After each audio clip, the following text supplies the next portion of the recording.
I'm going to tell you which young pitchers you're most likely to see debut at Target Field this year on today's episode of Locked On Twins.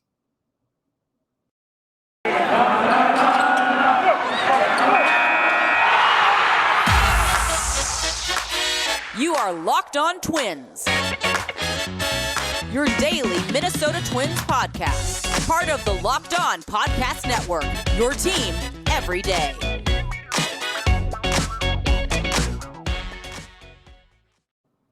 And welcome to the Locked On Minnesota Twins podcast. Today is Friday, January 28th. Happy birthday, J. Cole. Shout out J. Cole, Cole World. My name is Nash Walker. Thank you for making Locked On Twins your first listen every day. We're free and available on all podcast platforms. Starting a new content calendar here with you. We're going to break something down, and I want to give you a little overview of what to expect from me in the next couple weeks. So we're going to talk about the youth movement and the rotation because that's the biggest storyline of this season of 2022 as we look forward, because it's supposed to be starting in a couple weeks. They're supposed to report to spring training. So hopefully we get a deal here in the next week or two so that can happen. But the biggest storyline, without a question, is the youth movement and the rotation period. Who are we going to see? When are we going to see them? Why are we going to see them now? And how did this happen? Or how did the Twins build a little top 10 here over at Pipeline loaded with pitchers? We're going to look back at all those things. But today we're going to talk about who. Who are you going to see debut potentially at Target Field in 2022? Hopefully they're healthy, because last year you would have seen Yohan Duran, Josh Weiner, maybe Jordan Balzavic, probably not because he was healthy for most of the year. You got a slow start at the beginning, but definitely Duran, definitely Weiner.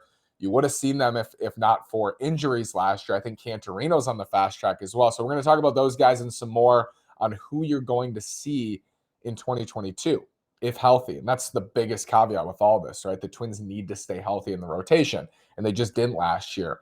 Majors and minors just didn't stay healthy outside of Jose Barrios. So I want to talk about that today and who, because that's the question, right? Who's it going to be? And as much as it is, what can we expect from them? It's who, right? So I want to go over that.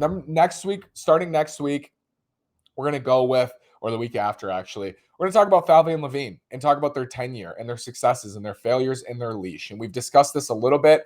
I want specific episodes talking about Falvey and Levine, talking about what will dictate their legacy now. Because last year on the record, I was saying this will dictate the legacy. 2021, 2022, 2023, these next couple of years. 2021 definitely put a stain on it. And now in 2022, there are things that need to happen, things that we need to see in 2022 in order to fairly assess this front office, for lack of a better word. We're going to look at their successes, their failures, and their leash for 2022 and beyond. Then we're going to look at ownership, successes, failures, future payroll, all of those things. So we have a ton of great stuff coming for you. If you're not subscribed on YouTube, please subscribe to the channel. Listen wherever you get your podcast. Follow me on Twitter at NashWalker9. Follow the show at Locked On Twins. Just because we're in the middle of a lockout doesn't mean the content stops. We've pushed on. We continue to develop. We continue to produce. We continue to record 3 days a week. And we'll go to 5 eventually. In season, we'll be back to 5. I know you're missing those 2 extra episodes. I know you're missing those game recaps late at night after a Twins blowout loss to the White Sox. We'll bring it back for you this summer. I can't wait. So who are you going to see in the rotation? What makes this really interesting for me is that we've already seen Bailey Ober and Joe Ryan. Those two are a great example of success stories, right? Joe Ryan wasn't even on our radar, gets traded for Nelson Cruz. And it's funny. It's like beauty in the struggle. The struggle was the Twins were terrible last summer. Their last place team, they have to trade Nelson Cruz at the deadline. It seemed unfathomable that would ever happen.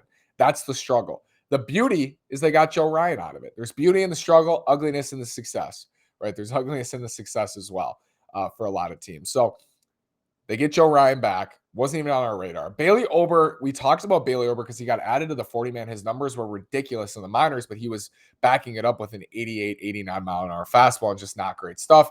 What do you know? Adds a few ticks of velocity on both his fastball and slider. Has a great rookie season. He was my Twins pitcher of the year and now is entrenched in the rotation for 2022 and beyond. And now all of a sudden you have 2 guys here, and we should temper expectations. I agree with my friend Tom Froming, who made a video about Joe Ryan and Bailey Ober. Should temper our expectations, but poof, basically out of nowhere, you have a 3 and a 4 for 2022 and hopefully beyond if they're healthy and effective after 2022.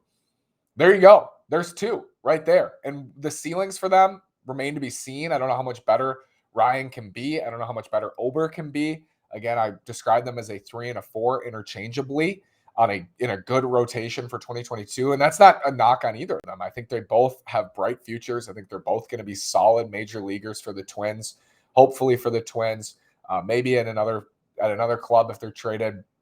But all of a sudden you have two rotation mainstays, it seems like. Nice. That's great. Out of nowhere. What makes this interesting is you have those two, and now you add in the top prospects because neither of them were Twins' top prospects at this time last year. Joe Ryan was not even in their system. Bailey Ober was more of an afterthought in the system. He was added to the 40-man. That was a great add. But we weren't talking about him like we talk about Jordan Balzavic or Yohan Duran or Josh Weiner or Cole Sands, Matt Cantorino, Simeon Woods Richardson, who wasn't in the system either last year. So they have supplemented. They have gone out, added some nice young starters, added some prospects to a pool that already had some interesting prospects. So I want to talk about who you're going to see at Target Field outside of Joe Ryan and Bailey Ober. Let's get to it after this word from Built Bar. Built Bar is the best tasting protein bar ever. It's the new year, so that means New Year's resolutions. Let's make yours easier to stick to. Built Bars taste so good, you're going to want to eat it. Unlike other protein bars, which can be chalky or waxy or taste like a chemical spill, Built Bars are delicious and Built Bars are healthy. You want to eat healthy, but it just gets so boring. By like week 3, you might be thinking, this is just not worth it. Where's the chocolate? Built Bars are covered in 100% real chocolate, and they're soft and easy to chew. Plus, only 4 grams of net carbs and 130 calories in most Built Bars. That's huge for a type 1 diabetic like me. Huge for you as well. You go to built.com, use promo code LOCKED15. That's LOCKED15 and get 15% off your order. Use promo code LOCKED15. That's LOCKED15 for 15% off at built.com. Built Bars are delicious. Built Bars are healthy. Thank you, Built Bar, for your sponsorship. Thank you for making Locked On Twins your first listen every day. We are free and available on all podcast platforms. Talking about young starters you're going to see, hopefully, if healthy, in the rotation in 2022. And I don't want to get too deep into the weeds of why this is happening because we're going to have a full episode on why this is happening or when this will happen or how this happened. We're just going to talk about who today. And who starts with Jordan Balazavik, who, to me, is the second best pitching prospect in this system. I said it. I've said it for years. I've said it for 2-3 years now. I think Jordan Balzavic is the second best pitching prospect in this system. And now he's behind Joe Ryan. Before he was behind Yohan Duran, to me. Joe Ryan is the best pitching prospect in the system at this point. Jordan Balzavic is too. And I think you're not going to see Balzavic right away, but I think he could have the biggest impact. So if we're ranking by impact of who you're going to see, Jordan Balzavic, 95, 96 with a fastball, big-time breaking ball, developing changeup, splitter he was working on last year. You talk to guys, like we talked to Spencer Steer, and Spencer said Jordan's stuff is just electric, I think was his quote. And then we talked to Cody Funderburk, and Funderburk was talking about Balzavic too. And these guys almost don't have words for his stuff. Like they don't even know what to say. I say, hey, what's it been like pitching with Jordan Balzavic? And Cody and Spencer are both just gleaming about Jordan Balzavic and his stuff. So I think he could have the biggest impact on the team in 2022. You heard the quotes from Wes Johnson last year that they were tweaking Jordan, and they said that his walk rate would have been lower if they just left him alone, but they were having him throw more changeups, more splitters in his starts to try to get him to work on that pitch in game action, which makes sense. That's what the minor leagues are for, and it's a great reminder of it's a development. They're developing. You can't always read the stat line and say, hey, this is who he is. Jordan Balzavic's walk rate was way up last year, but we know he was throwing a lot more splitters, and Wes Johnson, the Twins pitching coach, says, hey, if we wouldn't have tweaked him, he would have put up big-time numbers as he did in 2019. So Jordan Balzavic starts with him. I think you're going to see him in 2022 for the Twins. I think he's going to start in the Saints rotation. I don't know if they feel confident in his splitter at this point to just let him go pitch for the Saints and let him go pitch for the Twins. But Balzavic is the name. And there are a lot of names here. Yohan Duran is an X factor for the 2022 Twins because I think there is a great opportunity to put him into that hybrid role, to have him start some games, to have him come in the middle innings, to have him close some games, maybe even if the Twins have a 2-3 run lead and you feel confident and he's pitching well and he's healthy. Yohan Duran's stuff is the best among the Twins pitching prospects. Matt Cantorino's included in that. I think Duran, 101 with the fastball, that splinker. I think worst case, he's hurt and he never pitches in the majors. The next step up from that is he's a high leverage reliever for the Twins. His stuff's that good. So you're looking at Duran potentially making his debut in 2022 as well, out of the bullpen or as a starter. Remains to be seen. Not a lot of innings on his arm the last couple of years for the Twins, but he's huge, 6'5". I think he's 240. Starters build. But again, we don't know if he'll start or not. Hopefully he does. Hopefully his elbow holds up and he's able to start and take on a bigger workload and get lefties out at the major league level. But Yohan Duran's another one. So Balzavic, Duran, we've been talking about him for years. We've been talking about those two for 2 years, 3 years, 4 years. Duran 2018 trade. So coming up on 4 years for him. And then Balazavic's big breakout was in 2019. Got bigger, added velocity. Josh Weiner's 3. And when we talk about when, we'll talk about why I think Josh Weiner will be the first one called up in 2022. But Josh Weiner last year, people forget how good he was. He was amazing at Double-A. Again, added velocity, 95, 96. Josh Weiner was a 20 to 30 range prospect maybe for the Twins. Maybe polished pitcher, low 90s fastball. Not great stuff, but good numbers and always had strong walk rates. But he added ticks to his fastball, and all of a sudden he's a Twins top pitching prospect. He's a top 10 Twins prospect, period, at this point. And he's super close to the majors in his mid-20s and looks like he can make an impact on the team today. So Weiner had shoulder issues last year. Again, health's a question like it is for Duran, like it is for Balazavik too, like it is for any pitching prospect. But Josh Weiner is set to debut in 2022. And I think he's another X factor. If Josh Weiner, my expectations for Josh Weiner are to slide right into this rotation and hopefully put together a season like Bailey Ober, which is right around league average. I think he has the stuff to do it. I think he has the command to do it. I think he has the experience to do it.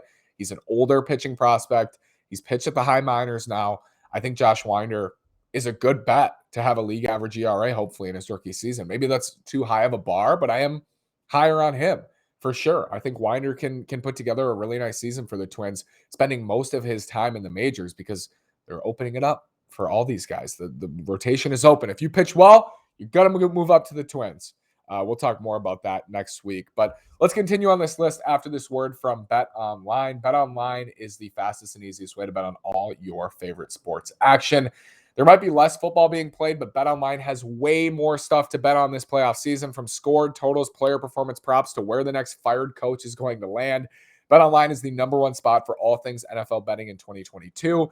And with the new year comes a new updated desktop and mobile website. To sign up today and receive your 50% welcome bonus on your first deposit, just use our promo code LOCKEDON to get started. And it's not just football. BetOnline's basketball, hockey, boxing, and UFC odds coverage is the best in the business.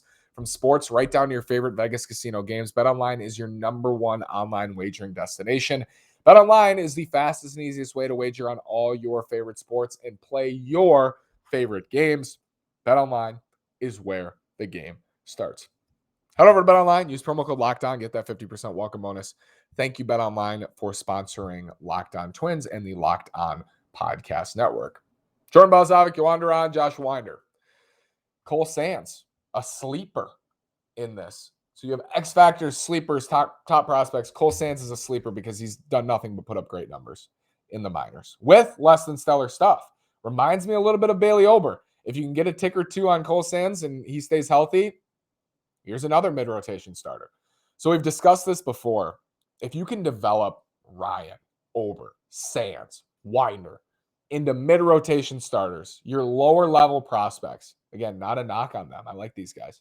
Lower-level pitching prospects, if you can develop them into mid-rotation to back-of-the-rotation starters, that's going to save you a ton of money, one, which I don't care if it saves them money. I care if they use that money to invest in the team in other places. Two, it's going to give you that feel of a pipeline, right? You're going to start to be like, ooh, Josh Weiner's a mid-rotation. Here comes Cole Sands. Oh, man, here's Simeon Woods now coming up. All of a sudden, you have like this stream, and then you have Jordan Balazavik, and then you have Yohan Duran. You already have Ryan and Ober. So it gives you that stream, and that's what happened in Cleveland. That's what continues to happen in Cleveland. And then the difference is, can you hit on a Shane Bieber? Can you hit on an Aaron Savali or a Cal Quantrill? Can you hit on those guys as being top of the rotation starters? And for the Twins, that's always been the question, right? Jose Barrios, Johan Santana haven't had a ton of top of the rotation starters in coming out as homegrown pitchers. But that's the question. Can they do that? A, can they develop mid-rotation starters at a consistent pace? B, can they develop frontline starters? Not asking for consistently.